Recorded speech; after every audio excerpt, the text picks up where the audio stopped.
Welcome to the Flame Tree Myth and Fiction podcast.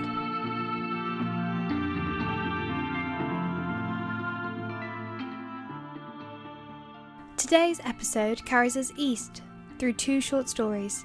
The first is written by one of our talented Flame Tree Press authors, Amal Singh, and the other is a timeless Japanese fairy tale, which was translated and disseminated into English in 1886 by Basil Hall Chamberlain. These stories are united by a powerful motif, water as memory. In both, water surmounts to more. It comes to represent the enduring presence of the natural world, offset by human mortality and the quickening of time associated with growing up. Now for our first story, Waiting for Karaga by Amal Singh, taken from our Shadows on the Water short story anthology. Read by our writer-in-residence, Shilpa Varma. I remember the scent of the east wind that shook the bare, spindly branches of the jamun tree, making the onyx black fruit fall off and roll across the slopes of my bank and drop into my waters with a plop. That wind is no longer there. Neither is the fruit or the tree for that matter. There are only memories, and it takes a special sort of strength on my part to hold on to them. I'm getting tired of waiting for Karaga. In those memories is a girl named Rani, small, chirpy, her arms thin like the branches of that tree. Her feet and her face are what I remember the most, though. The former when she sat on the rocks and dipped them inside my waters, and the latter when she leaned over to look at her reflection. The first day she came searching for the jamuns, found a couple, ate them, and then shook all over. The face she made! It was the taste, of course. Those jamuns were stale and had grown sour. She spat the seed out, making sure not to do it inside the water. But she did take a handful of water to drink to ward the taste away. A part of me here, a part of me in her hands. A part of me became a part of her forever. She came again the next day. She kept looking over her shoulders as if someone was following her. Sitting down at the exact same spot as before, she dipped her feet in my waters again. I was unusually cold that day, but I made an effort to warm the general area around the girl. She was only wearing a thin salwar kameez and I didn't want her to catch a cold. I also made an effort to not talk. Talking scared them. For me, time is a slow, sensual thing. The memory of its broken seconds lingers on my surface. The moments slow down to a crawl and embed themselves inside my countless drops. Other times, I can see time rushing past me, like a child taking its first steps. The moments with Rani were a mixture of both. The third day she spoke. She had brought an earthen pot with her. She was humming a song which I still remember to this day.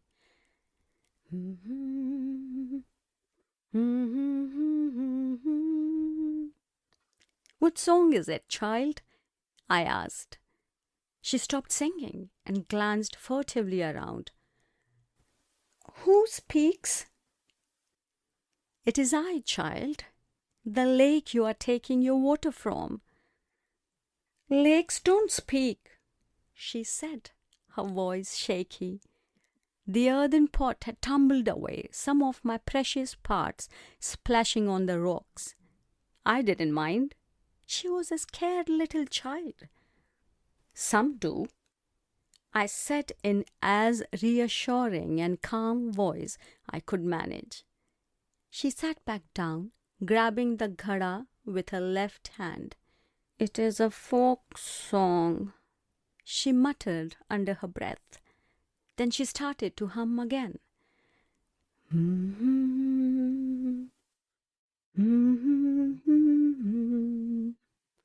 "I like the song. What is your name?"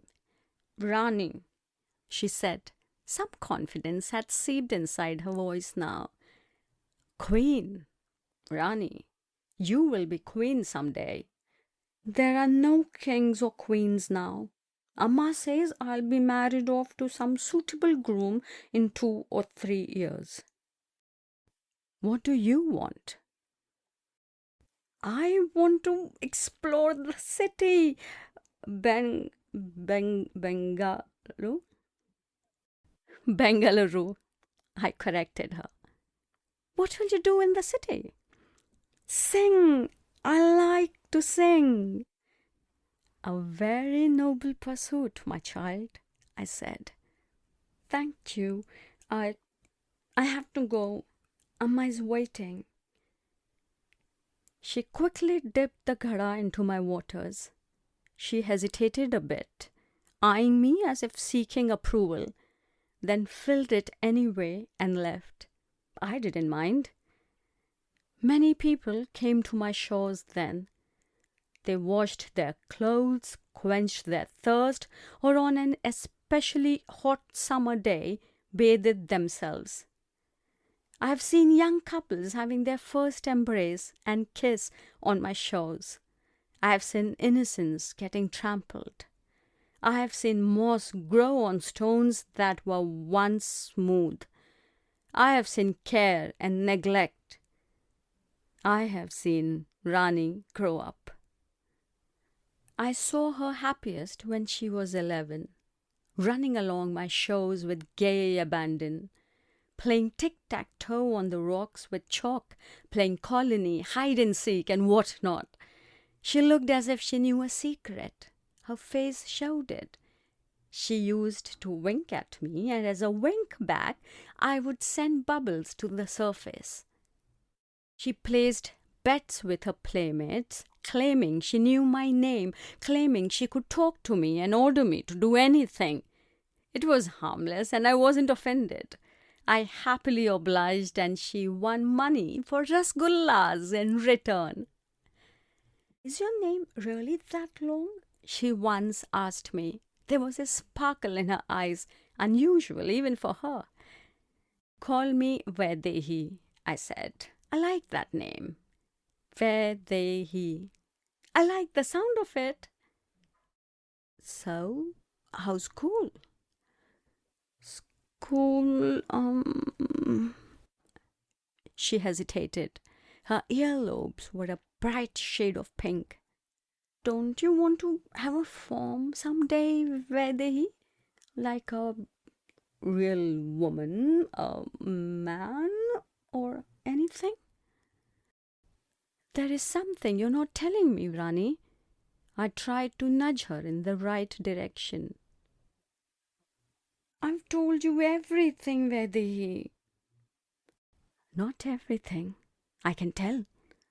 "There's a boy." She hesitated. "At school." Now we are talking. His name is Shabir Ahmed." "And?" "Nothing.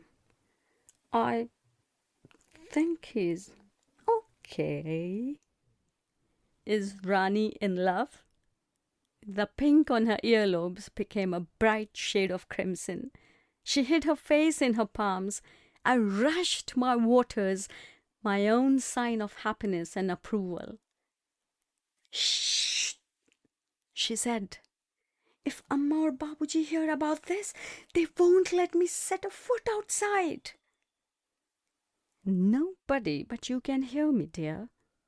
Water drops don't talk." "You don't understand." "But I do, Rani. I do understand. I had seen ages come and go, and I had seen friendships turn into animosities. I understood her situation perfectly. If only there was something tangible I could do. Tell me, will I get to see him someday? I asked. You may. She chuckled. Rani was brave, so brave. She was 19 years old when I realized how much she had grown since I first saw her. You look beautiful today, I said. Thank you, lake goddess, she said, trying to sound conversational. There was something off about the tone of her voice. You've never called me that, I said. What is that bothers you, Rani? I don't want to mate them. I came here for some quiet time. I think I want to run away. Did Shabir talk to his Abu Jan? I don't think so. Ask him, then talk to your Amma. Promise me you'll talk to her. It's not that simple, she said and sat down on the rocks. She started pelting small stones into me. They skipped thrice before submerging inside me. The stones hurt, but I took the hurt. Rani was more important. Tomorrow is Karaga, dear. You don't want to run away when a festival is near. You don't want to run away at all. Don't do this. She didn't say a thing. There was silence after, only broken by my own agitated waters and her shallow breathing. Sing to me, will you? I asked of her. And she sang like she had never before. The next day at Karaga, I didn't see her.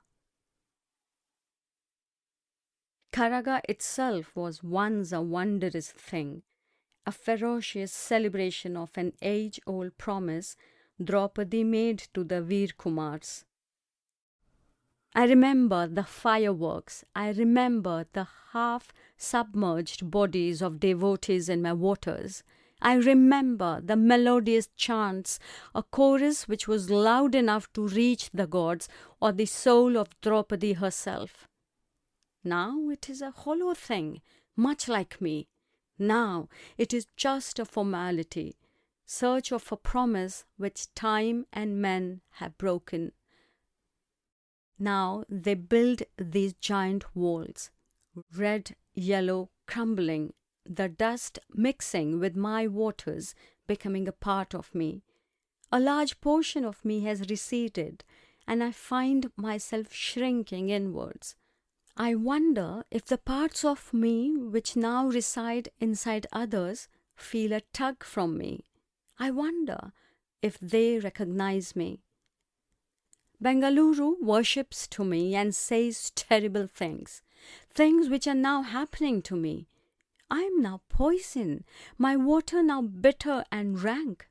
No children visit my banks now, no lovers left to love, no festivals. I am a broken thing. I had hoped to grow fierce and majestic like Krishna's avatar. Now, today, at the eve of this hollow annual celebration, I wait. It has been 3 years since I last saw her. All I see now are people wanting to appease me when there is no rain. They pray to me, pray to my waters when it is they who have made it dirty. They hope to cleanse their malice inside my waters, hoping that I will consume all their sins. I shrink every day, but I hope for them to keep coming back.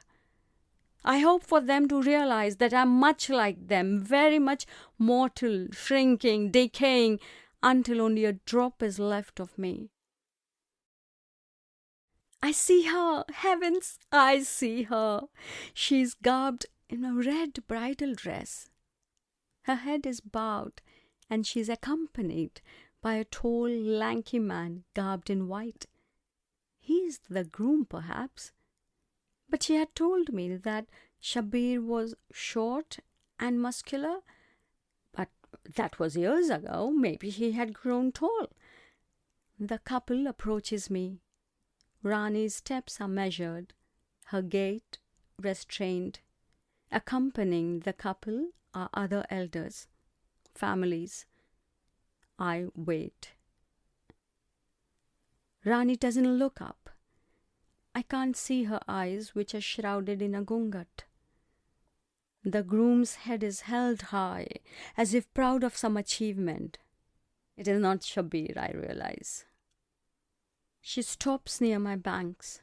There are no more stones around me now. There's just mud, and moss and dead things. But Rani doesn't fear any of those. She bends down and dips her hands in my waters.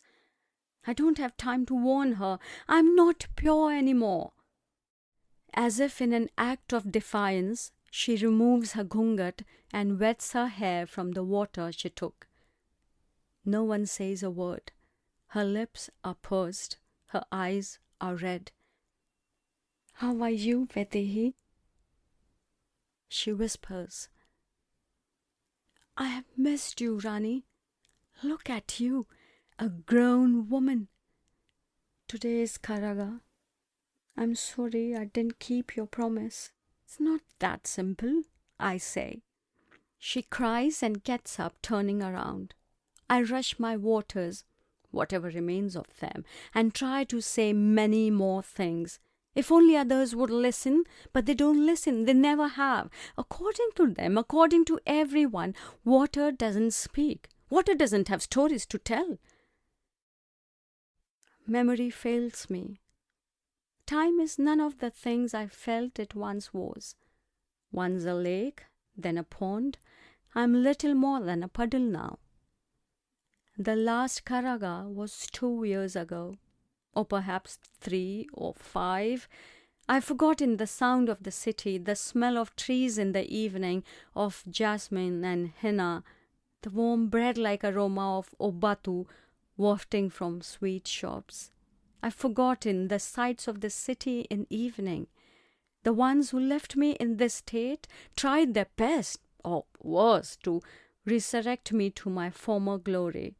1 year I was sustained and contained in a square enclosure, moss and algae eating of the walls of the cement around me. Slowly, inevitably, the decline began, and they soon realized I was beyond saving. I prefer to think the other way round. They are beyond saving, and it is not my hatred that is talking. I feel sad for them. I feel sad for Rani. Now I am a mere gulp of green, muddy water collected between a bunch of rocks. If only there were a wise crow thirsty enough. The east wind comes, the same old one which is firmly ingrained in my memory, refusing to go. I recognize it. But it doesn't bring any sense or memories. It brings a sound of someone singing, far away from the depths of the city. It is Rani. Her voice is honey with the slightest touch of cinnamon. Her voice is the sound of water over smooth stones by a river bank.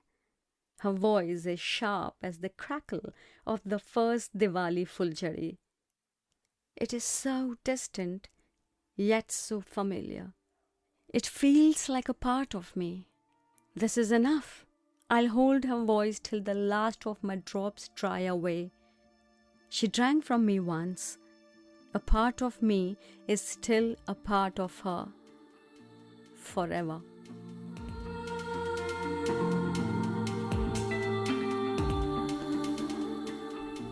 This is such a touching story.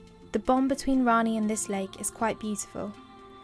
Rani's life seems so fleeting in comparison to the established wisdom of this lake, and yet it's the lake in the story who seems to be deteriorating at a quickened pace.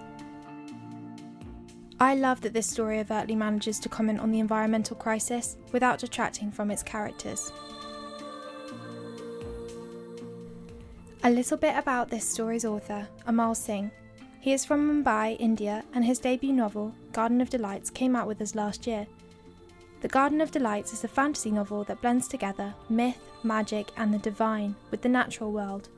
So maybe pick that up if you enjoyed this story. Our next story is a fairy tale from Japan, which we found in our Hidden Realms collection. This is called The Fisher-boy Urashima, and it was translated and disseminated by Basil Hall Chamberlain.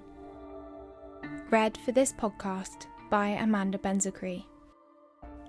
Long, long ago, there lived on the coast of the Sea of Japan a young fisherman named Urashima, a kindly lad and clever with his rod and line.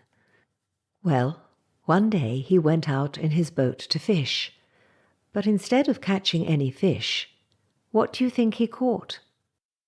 Why, a great big tortoise with a hard shell and such a funny wrinkled old face and a tiny tail.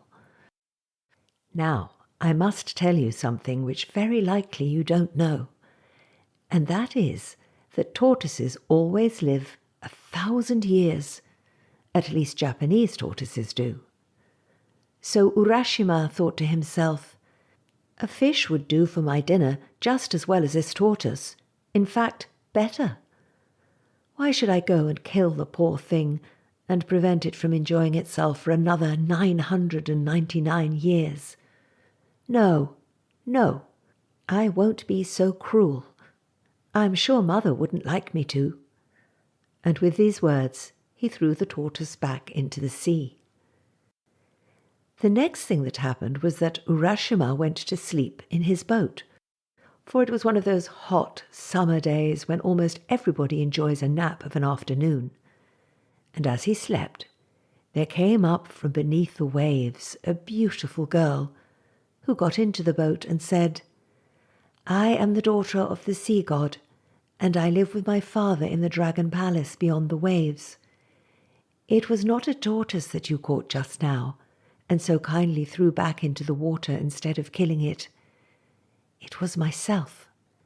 My father, the sea god, had sent me to see whether you were good or bad. We know now that you are a good, kind boy who doesn't like to do cruel things, and so I have come to fetch you. You shall marry me, if you like, and we will live happily together for 1,000 years in the dragon palace beyond the deep blue sea. So Urashima took one oar, and the sea god's daughter took the other, and they rowed, and they rowed, and they rowed till at last they came to the dragon palace where the sea god lived and ruled as king over all the dragons and the tortoises and the fishes. Oh dear, what a lovely place it was! The walls of the palace were of coral, the trees had emeralds for leaves and rubies for berries, the fishes' scales were of silver, and the dragons' tails of solid gold. Just think of the very most beautiful glittering things that you have ever seen, and put them all together, and then you will know what this palace looked like. And it all belonged to Urashima, for was he not the son-in-law of the sea god, the husband of the lovely dragon princess? Well, they lived on happily for 3 years, wandering about every day among the beautiful trees with emerald leaves and ruby berries. But one morning Urashima said to his wife, I am very happy here. Still, I want to go home and see my father and mother and brothers and sisters. Just let me go for a short time, and I'll soon be back again. I don't like you to go, said she. I am very much afraid that something dreadful will happen. However, if you will go, there is no help for it. Only you must take this box and be very careful not to open it. If you open it, you will never be able to come back here.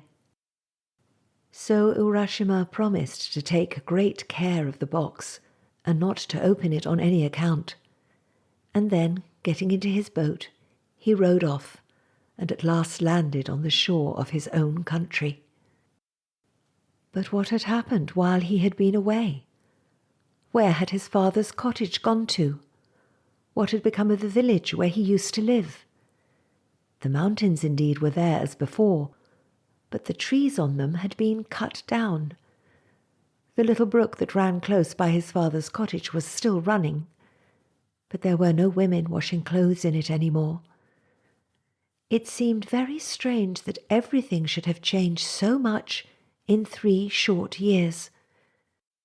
So as 2 men chanced to pass along the beach, Urashima went up to them and said, "Can you tell me, please, where Urashima's cottage that used to stand here has been moved to?" "Urashima?" said they. "Why, it was 400 years ago that he was drowned out fishing.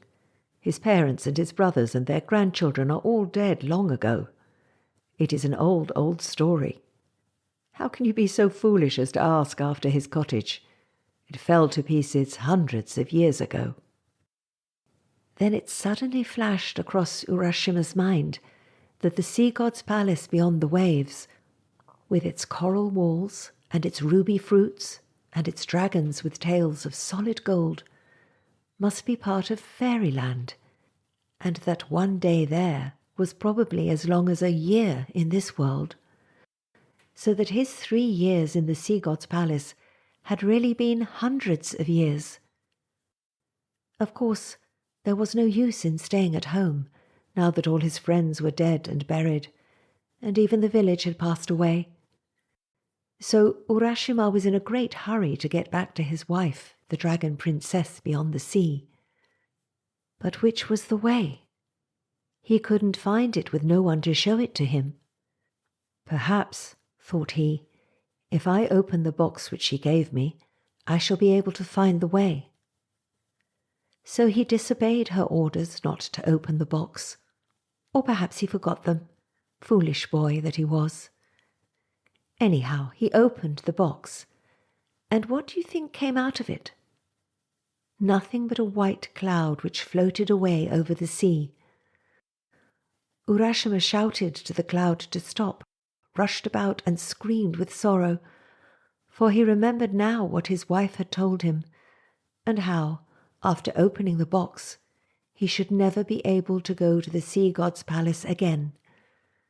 But soon he could neither run nor shout any more.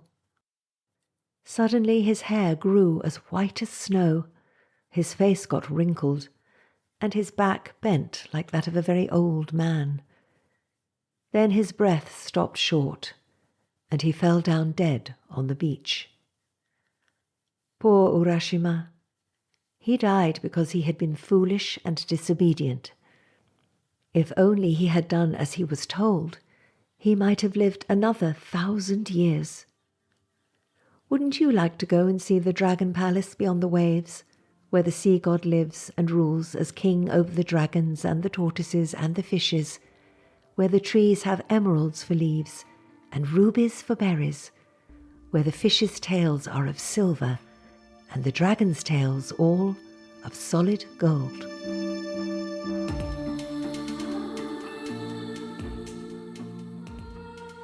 A story that emphasises just how important it is for men to listen to their wives. More seriously though, this story utilises water as a way of emphasising permanence and constancy, an expectation that is perhaps subverted by modern authors who are now very much aware of nature's decline. Basil Hall Chamberlain was an admiral's son from Portsmouth, England. He began his career as a banker but decided to quit his job and travel the world. He settled in Japan as a government advisor, only to end his career as a great scholar and translator at Tokyo University. This particular tale was first published in a chapbook, a little booklet that was a popular way to deliver literature to streetloads of people in 1886. Thank you so much to our authors and narrators, as well as the podcast feedback group who gave us some ways in which we could improve this experience for you all. We hope you enjoyed these small changes, and if you have any comments or suggestions for us, please find the link to our open feedback form in the episode description. Thanks so much for listening. We really hope you enjoyed this episode of the Flame Tree Myth and Fiction podcast. We look forward to the next one, and please remember to recommend it to your friends. Goodbye for now.